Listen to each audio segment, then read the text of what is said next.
คิดถึงให้ฉันเป็นคนที่เธอโหยหา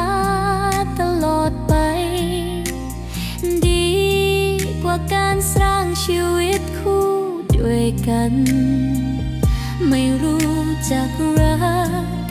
มองข้ามสิ่งดีๆ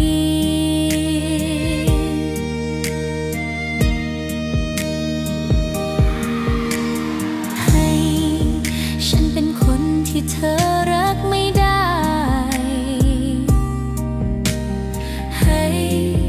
ฉันเป็นคนที่เธอคิดถึงเมื่อแก่ตัวลงดีกว่ามีฉันแล้วไม่รักฉันบางทีมันน่าจะเจ็บปวดกว่านี้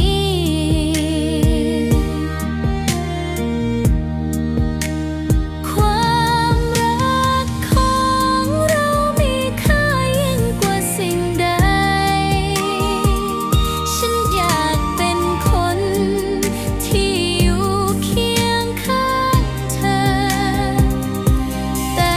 ฉันกลัวว่าความรักจะไม่เป็นอย่างที่หวังดีกว่าเป็นคนที่สูญเสียปล่อยให้หัวใจสลาย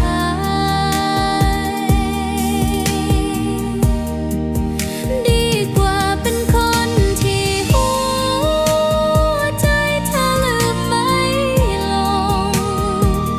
เพื่อที่ฉันจะมี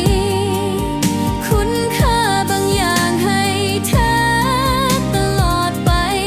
ให้ใบหน้าและเสียงหัวเราะของฉันจงหวานชื่